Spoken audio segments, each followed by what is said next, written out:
Welcome back to our channel Exam Energy Essence. So get ready for PGTRB 2025 பற்றி நம்ம Friday வரும் motivational video and study strategies and tips கொடுத்துருந்தோம்.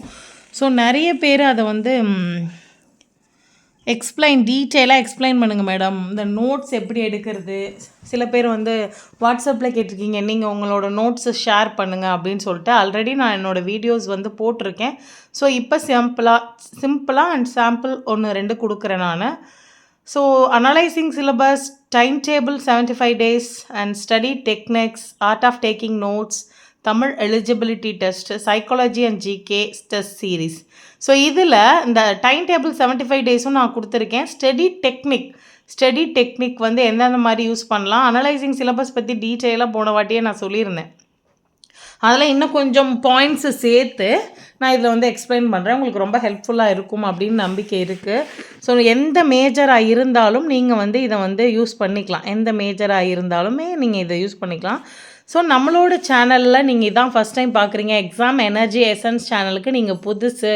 ஆனால் டிஆர்பிக்கு, UG டிஆர்பியோ PG டிஆர்பிக்கோ நான் prepare பண்ணிகிட்ருக்கேன் அப்படின்னா, டெட்டு எதுக்கு ப்ரிப்பேர் டிஆர்பி ரிலேட்டடான எதுக்கு ப்ரிப்பேர் பண்ணிகிட்டு இருந்தாலும் சரி, நம்ம வந்து ஆல்ரெடி டிஆர்பி ஆஸ்பிரண்ட்டாக இருந்து இப்போ ஒர்க்கிங்காக இருக்கிறதுனால நிறைய விஷயங்களை ஷேர் பண்ணிகிட்ருக்கோம். ஸோ எக்ஸாம் எனர்ஜி எசன்ஸை நீங்கள் சப்ஸ்கிரைப் பண்ணிக்கலன்னா சப்ஸ்கிரைப் பண்ணிக்கோங்க. அண்ட் நோட்டிஃபிகேஷனை பெல் ஐக்கானை கிளிக் பண்ணிக்கோங்க. உங்களுக்கு நம்மளோட எந்த வீடியோவும் மிஸ் ஆகிடாமல் கரெக்டான டைமில் கரெக்டான விஷயங்கள் வந்து உங்களுக்கு சேர்ந்தால் நீங்கள் ஜெயிக்க முடியும் அப்படிங்கிறதுக்காக தான். ஸோ வீடியோக்குள்ளே போகும்போது ஃபர்ஸ்ட் பாயிண்ட் என்ன அப்படின்னு பார்த்தீங்கன்னா, அனலைசிங் சிலபஸ். ஸோ சிலபஸ் ஏற்கனவே நான் சொல்லியிருந்தேன். இதை வந்து இங்கிலீஷுக்கு மேஜருக்கு வந்து ரெடி பண்ணி சொல்கிறேன், எல்லா மேஜருக்குமே நான் சொல்கிறேன். So organising study material is the first point. உங்களோட ஸ்டடி மெட்டீரியலை இந்நேரம் நீங்கள் டிசைட் பண்ணியிருக்கணும், இல்லை கலெக்ட் பண்ணியிருக்கணும். ஸோ இதில் இந்த கையில் வச்சுருக்கிறத நான் படித்தா போதும் அப்படிங்கிற மாதிரி ஆர்கனைஸ் பண்ணியிருக்கணும் மெட்டீரியலை. அதை வந்து ஒரு இடத்துல டெய்லி ஒரே இடத்துல படிக்கிற மாதிரியான இடத்துல அடுக்கி வச்சுக்கோங்க. ஸோ அதுதான் ரொம்ப ரொம்ப முக்கியமான ஒரு விஷயம். என்கிட்ட எல்லாமே இருக்குது, நான் அதை படிச்சிடுவேன் அப்படிங்கிற கான்ஃபிடென்ட்டுக்கு உங்ககிட்ட இன்னும் மெட்டீரியல் தேடிட்டு இன்னும் சோர்ஸ் கிடைக்காம இன்னும் எப்படி படிக்கணும்னு தெரியாமல் அப்படி இருக்காதீங்க. டெஃபினட்டாக டைம் ரொம்ப ஷார்ட்டாக இருக்குது. So organise your study material very first.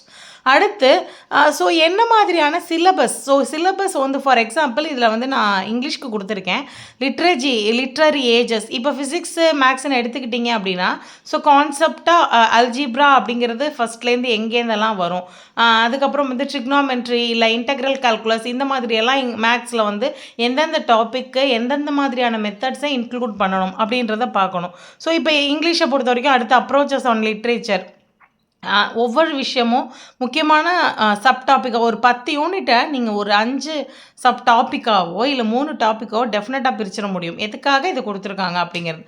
So approaches on literature, இந்த மாதிரி லிட்ரேச்சர் இப்போ மேக்ஸுக்கு ஃபிசிக்ஸுக்கு என்ன மாதிரியான அப்ரோச் தேவைப்படுது அப்படிங்கிறத நீங்கள் தெரிஞ்சுக்கணும். ஸோ அடுத்து பார்த்தீங்க அப்படின்னா, அடுத்தது வந்து 360 degree study on important authors சொல்லிங்க. 360 degree ஸ்டடி அப்படின்னா இந்த டெரிவேஷன்ஸ், முக்கியமான அவங்களோட கோட்ஸு உங்களுக்கும் தெரியும். மேக்ஸ் ஃபிசிக்ஸில் அறிஞர்கள் இருப்பாங்க, கணிதத்தில் வந்து அறிஞர்கள் இருப்பாங்க. அந்த மாதிரியான விஷயங்களில் நீங்கள் தெரிஞ்சுக்கணும். 360 டிகிரினா அவங்கள பற்றின முழு விவரமும் உங்களுக்கு தெரிஞ்சிருக்கணும். ஸோ ப்ரீவியஸ் இயர் கொஸ்டின் பேப்பரை நீங்கள் தெளிவாக தெரிஞ்சுக்கணும். ஸோ மெத்தட் ஆஃப் கொஸ்டினிங் ரொம்ப ரொம்ப முக்கியம். எந்த மாதிரி கொஸ்டின் வருது நமக்கு எப்போவுமே இந்த நமக்கு சொல்லியிருப்பாங்க, எல்ஓடி, எம்ஓடி, ஹெச்ஓடின்னு சொல்லுவாங்க. அதாவது lower order questions, higher order question, middle order question. So நமக்கு மேக்ஸிமம் எப்படி வருதுன்னா ஹையர் ஆர்டர் கொஷின்ஸ் திங்கிங், அதாவது higher order thinking questions. So அந்த மாதிரியான கொஷின்ஸாக வரும். இப்போ டிஎன்பிஎஸ்சியில் கூட கொடுத்துருந்து ரொம்ப விமர்சனத்துக்குள்ளானது காரணம் கூற்று. மேக்ஸிமம் நமக்கு அந்த மாதிரியான கொஷின்ஸ் நிறைய வரும். ஸோ அதுதான் மெத்தட் ஆஃப் கொஸ்டின்ஸை தெரிஞ்சுக்கோங்க, அதுதான் ரொம்ப முக்கியம். அடுத்து ஸ்டடி டெக்னிக்ஸை பொறுத்த வரைக்கும் ஒவ்வொன்றுக்கும் ஒவ்வொரு இருக்கும். ஸோ நான் போனவற்றியே சொல்லியிருக்கேன். இது இங்கிலீஷை பொறுத்து பார்த்திங்கன்னா டைம் லைன், நம்ம டைம் லைன் வந்து ஹிஸ்ட்ரிக்கு யூஸ் பண்ணலாம், சயின்ஸுக்குமே ஆத்தர்ஸ் பற்றி யூஸ் பண்ணலாம். அதுக்கப்புறம் வந்துட்டு டெவலப்மெண்ட் ஆஃப் ஏதாவது ஒரு விஷயத்துக்கு யூஸ் பண்ணலாம். ஃபிக்ஷன் ட்ராமா படிக்கும்போது இங்கிலீஷில் வந்து மூவிஸில் படிங்க, மூவிஸ் மாதிரி படிங்க. போம் படிக்கும்போது இன்டர்ப்ரிட்டேஷன் ஆஃப் டெக்ஸ்ட், ஒவ்வொரு லைனையும் டெஸ்ட்டையும் படிங்க. நான் ஃபிக்ஷனுக்கு வந்து ஒரு ரிசர்ச் தீசிஸ் மாதிரி படிங்க அப்படின்னு சொல்லியிருக்கேன். ஸோ அடுத்து ஃப்ளோ சார்ட்ஸு, மைண்ட் மேப்பு, த்ரெட்டிங்ஸ்னால் என்னென்னா, நீங்கள் வந்து இதுக்கும் நம்ம ஃப்ளோ சார்ட்டுக்கும் இதுக்கும் இந்த பார்ட்டோட இது வந்து அங்கே இருக்குது, இந்த விஷயத்தோட கண்டினியூஷன் வந்து யூனிட் 4ல் இருக்குது. அந்த மாதிரி த்ரெட்டிங்ஸ் கொடுத்துக்கோங்க. ஸோ ஸ்டடி டெக்னிக்ஸை பொறுத்த வரைக்கும் டைம் லைன் அதுக்கப்புறம் வந்து ஃப்ளோ சார்ட்டு, மைண்ட் மேப்பு, அது இல்லாமல் என்ன ஸ்டடி டெக்னிக்ஸ் அப்படின்னு பார்த்தீங்கன்னா நமக்கு த்ரெட்டிங்ஸு, அது இல்லாமல் வந்துட்டு இண்டக்டிவ் மெத்தட், டிடக்டிவ் மெத்தடு, இந்த மாதிரி நிறைய விஷயங்களை வந்து நம்ம அதுக்குள்ளே கொடுத்துடலாம். ஸோ அடுத்து முக்கியமான ஒரு பாயிண்ட் என்னென்னு பார்த்தீங்க அப்படின்னா ஆர்ட் ஆஃப் டேக்கிங் நோட்ஸ். இதை தான் நிறைய பேர் கேட்டிருக்கோம், art of taking notes. So first unit வைஸாக நீங்கள் நோட்ஸ் எடுத்துருக்கோம். நீங்கள் எந்த மெட்டீரியல் வேணாலும் படிங்க, எந்த இதை வேணாலும் ஃபாலோ பண்ணுங்கள். But you have to take your own notes by your own handwriting. அது ரொம்ப முக்கியம். உங்களோட நோட்ஸை நீங்கள் எடுங்க, யூனிட் வைஸ் நோட்ஸு. அதுக்கப்புறம் அது இம்பார்ட்டன்ட் நோட்ஸு. அதுக்கு எக்ஸாம் ரீகால் நோட்ஸ் அப்படின்னா என்ன அப்படின்னு அர்த்தம்னா எக்ஸாமுக்கு முன்னாடி போகும்போது என்ன படிக்கணும் அப்படிங்கிறதுக்கு மட்டும் தனியாக. ஸோ நான் ஏற்கனவே போன வீடியோலேயே நான் சொல்லியிருப்பேன், கடைசி ஒரு வாரம் நீங்கள் எந்த ஸ்டடி மெட்டீரியலையும் தொடக்கூடாது. உங்களோட நோட்ஸில் நீங்கள் என்ன ரைட் பண்ணியிருக்கீங்களோ அதை மட்டுமே திருப்பி பார்த்துட்டு போகும்போது ரொம்ப ரொம்ப எஃபெக்டிவ் அண்ட் கான்ஃபிடென்ட்டான ஒரு தாட் கிடைக்கும். ஸோ அதுதான் டைம்லைன்ஸ் போடும்போது எல்லா சப்ஜெக்ட்லேயுமே டைம்லைன்ஸ் யூஸ் பண்ணலாம். ஸோ டைம்லைன்ஸை தனியாக வச்சுக்கோங்க. For example publications of a book, அதுக்கப்புறம் இன்ட்ரொடக்ஷன் ஆஃப் அ தியரிஸு, ஃபிசிக்ஸாக இருந்தாலும் கெமிஸ்ட்ரியாக இருந்தாலும் அதோட தியரிஸோட இன்ட்ரொடக்ஷன், இதுக்கெல்லாமே டைம்லைன் யூஸ் பண்ணலாம். So revision notes, so unit wise notes, important notes, revision notes, இதெல்லாம் தனித்தனியாக எடுக்கணுமா? கிடையாது. இப்போ நீங்கள் யூனிட் வைஸ் நோட்ஸ் எடுக்கிறீங்க, ரெட்டில் கொடுக்குறீங்க, பிளாக்கில் கொடுக்குறீங்க, அண்டர்லைன் பண்ணுறீங்க 2வது வாட்டி படிக்கும்போது. அப்போ செகண்ட் டைம் படிக்கும்போது எது ரொம்ப இம்பார்ட்டன்ட் தோணுதோ அது ரிவிஷன் நோட்ஸு. அதுக்கப்புறம் வந்து ரொம்ப இம்பார்ட்டண்ட்டான பாயிண்ட்ஸை மட்டும் நோட் டவுன் பண்ணி வைக்கிறீங்க. இதுக்கப்புறம் இது 2யும் கன்சாலிடேட் பண்ணி எக்ஸாமுக்கு முன்னாடி நம்ம இந்த நோட்ஸில் எதை மட்டும் படித்தா போதும் அப்படிங்கிறத ஒரு ரீகால் நோட்ஸ் ரெடி பண்ணுறீங்க. ஸோ இதுதான் ரொம்ப ரொம்ப முக்கியம், ஆர்ட் ஆஃப் டேக்கிங் நோட்ஸ் அப்படிங்கிறதுல நீங்கள் இந்த விஷயத்தை ஃபாலோ பண்ணுங்கள். ஸோ எக்ஸாம் எனர்ஜி எசன்ஸில் இதை பற்றின வீடியோஸ் வந்து நிறையாவே நான் போட்டிருக்கேன். இது என்னோடய நோட்ஸு. ஸோ பார்த்தீங்கன்னா யூனிட் 10 அப்படின்னா ஒரு இம்பார்ட்டன்ட் பாயிண்ட்ஸ் எப்படி இருக்கும் அப்படின்னா இதை வந்து நான் எடுத்திருக்கேன். உங்களுக்கு பார்த்தீங்கன்னா அடுத்து பப்ளிஷிங் இயர்ஸு, ஒவ்வொரு புக்கும் எப்படி எந்த இயரில் பப்ளிஷ் பண்ணியிருக்காங்க அப்படிங்கிறது கொடுத்துருப்பேன். அதுக்கடுத்து பார்த்தீங்க அப்படின்னா வந்து இந்த மாதிரியான ஈஸியாக ஒரே பேப்பரை வந்து 2ஆக பிரிச்சுருக்கேன். அதே மாதிரி இதை வந்து பிரித்து நம்ம வந்து ஈஸியாக ஒரு பேஜை பார்க்கும்போது content loaded with the content அப்படி இருக்கணும். அது ரொம்ப முக்கியமான ஒரு விஷயம். அடுத்து ஏற்கனவே சொன்ன மாதிரி சைக்காலஜி அண்ட் ஜிகே. சைக்காலஜி பார்த்தீங்க அப்படின்னா இப்போ வந்து தியரி புதுசாக இன்ட்ரடியூஸ் பண்ணியிருக்க தியரி, புது டாபிக்ஸ்லாம் ரொம்ப கான்சென்ட்ரேட் பண்ணுங்கள். And calculation methods. ஸோ உங்களுக்கு வந்து இந்த தடவை நிறைய calculation, inference of calculation methods நிறையா வருது, அதை பார்க்கணும். Practice mostly about facts and thoughts in different perspectives. So ஒரு விஷயத்தை வந்து கிளாஸ் ரூமோட உங்களோட கருத்து என்ன, உங்களோட கூற்று என்ன அப்படின்ற மாதிரியான கொஷின். அதான் நான் சொன்னேன், ரீசன் அண்ட் லாஜிக்கல் ரீசனிங்கை எல்லா டாப்பிக்லையுமே கொண்டு வர முடியும். இப்போ லாஜிக்கல் அண்ட் ஆப்டிடியூட் வந்து ஜிகேயில் ஒரு கொஷினாகவே அதாவது ஒரு யூனிட்டாகவே வந்திருக்கு. அதனால ரொம்ப கவனம். Organise material, reference book. சைக்காலஜிக்கு என்னென்ன புக் படிக்க போகிறோம்? மோஸ்ட்லி இங்கிலீஷ் மேஜராக இருக்கட்டும், வேறு யாராக இருந்தாலும் சைக்காலஜிக்கு எஸ்கே மங்கல் சாரோட புக்கு படிப்பீங்க. ஸோ ரொம்ப அது ஹெல்ப்ஃபுல்லாக இருக்கும். அது இல்லாமல் புதுசாக கொண்டு வந்திருக்க யூனிட்ஸ் என்னென்ன, கரண்ட்டில்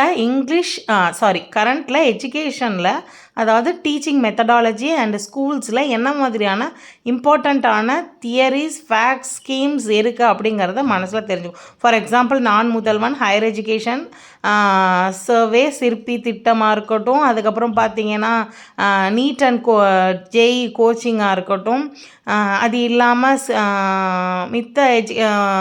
ஸ்வயம், அந்த மாதிரியான இன்ட்ரொடக்ஷன் பிளாட்ஃபார்ம்ஸ் எல்லாத்த பற்றியுமே தெரிஞ்சிருக்கணும் நமக்கு.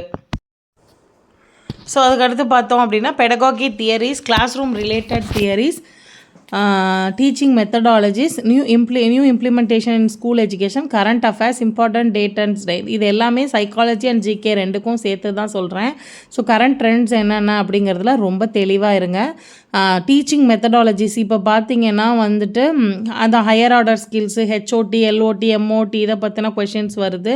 அதுக்கப்புறம் லேர்னிங் அப்ஜெக்டிவ்ஸ், லேர்னிங் அவுட்கம்ஸு, இந்த மாதிரியான என்னென்ன மெத்தடாலஜிஸ் யூஸ் பண்ணுறாங்க, பார்ட்டிசிபேஷன் மெத்தட், இதெல்லாம் வந்து எல்லா சப்ஜெக்ட்டுக்குமே நீங்கள் இதை எந்த மெத்தட் யூஸ் பண்ணுவீங்க அப்படின்னு எஜுகேஷனில் கேட்கும்போது யூ ஹாவ் டு த்ரூ அவுட்லி, அதாவது உங்களுக்கு முழுசாகவே எல்லா மெத்தடும் தெரிஞ்சிருக்கணும். அது எந்த மெத்தடை என்ன மாதிரி கண்டென்ட்டுக்கு யூஸ் பண்ணுங்கிறதும் தெரிஞ்சிருக்கணும். இது ரொம்ப முக்கியம். அடுத்ததாக நம்ம பார்க்க போகிறது Tamil eligibility test. So Tamil eligibility டெஸ்ட்டை பொறுத்த வரைக்குமே ப்ரீவியஸ் வீடியோவில் சொன்ன மாதிரி ஒரு எலிஜிபிலிட்டி டெஸ்ட்டாக தான் இன்ட்ரடியூஸ் ஆகிருக்கு எல்லா சப்ஜெக்ட்ஸ்லேயுமே. பிஜிடிஆர்பிக்கு இது புதுசு. பட் அதாவது யூஜிடிஆர்பி அண்ட் பிஇஓ எக்ஸாம்ஸில் இதிலலாம் பார்த்தீங்கன்னா பியூராக ஃபில்ட்ரேஷன் மெத்தடாக தான் யூஸ் ஆகிருக்கு. ஒரு பியூர் ஃபில்ட்ரேஷன் மெத்தடு.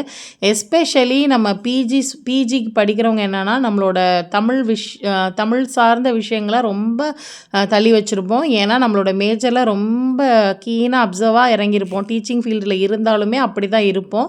தமிழ் பற்றி எதுவும் தெரியாது. பட் நம்ம வந்து 10th புக்கை வந்து மாஸ்டர் பண்ணியிருக்கணும்.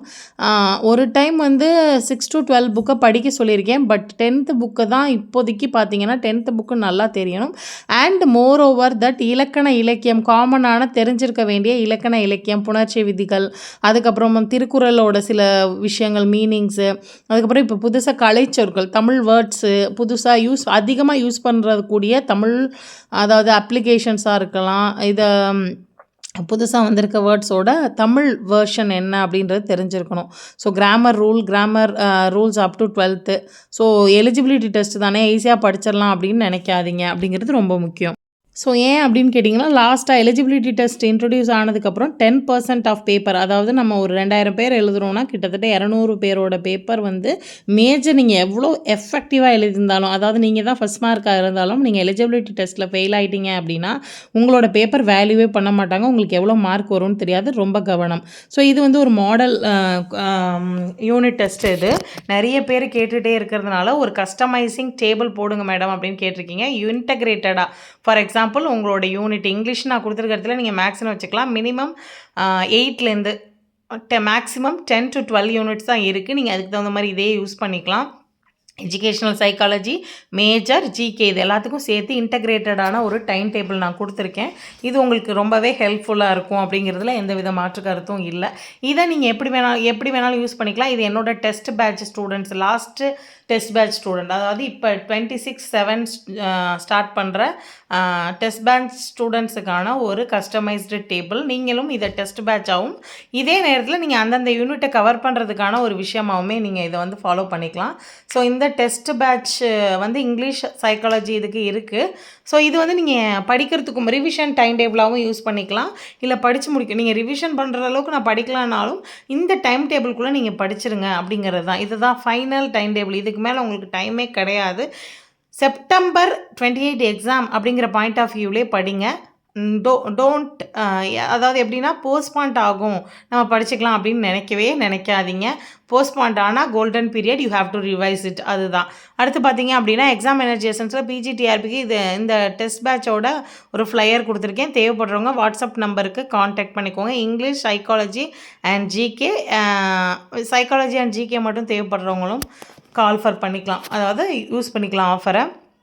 அடுத்து பார்த்திங்கன்னா பிஜிடிஆர்பிக்கான ஸ்டடி மெட்டீரியல் இன்னமும் நிறைய பேர் கலெக்ட் பண்ண முடியாமல், சோர்ஸ் கலெக்ட் பண்ண முடியாமல் இருக்கீங்க. ஒவ்வொரு தடவையும் நெட்டை தட்டி கஷ்டப்பட்டு எடுத்து அதுக்கு இப்போ ஸ்க்ரீனில் பார்த்து தேவைப்பட்டால் நீங்கள் இந்த மெட்டீரியலை யூஸ் பண்ணிக்கலாம். 86678445 நம்பருக்கு வாட்ஸ்அப் பண்ணி தெரிஞ்சுக்கோங்க. ஸோ இது வரைக்கும் எக்ஸாம் எனர்ஜி எசன்ஸை நீங்கள் சப்ஸ்கிரைப் பண்ணிக்கல அப்படின்னா சப்ஸ்கிரைப் பண்ணிக்கோங்க. உங்களுக்கு பிஜிடிஆர்பியோ யூஜிடிஆர்பியோ எழுதுகிற யாராக இருந்தாலும் இந்த வீடியோவை ஷேர் பண்ணுங்கள், சஜஸ்ட் பண்ணுங்கள். அண்ட் உங்களுக்கு ஏதாவது டவுட்ஸ் இருந்தால் நம்மளோட சேனல் கீழே கமெண்ட் பண்ணுங்கள். தேங்க்யூ ஃபார் வாட்சிங் திஸ் வீடியோ அண்ட் தேங்க்யூ.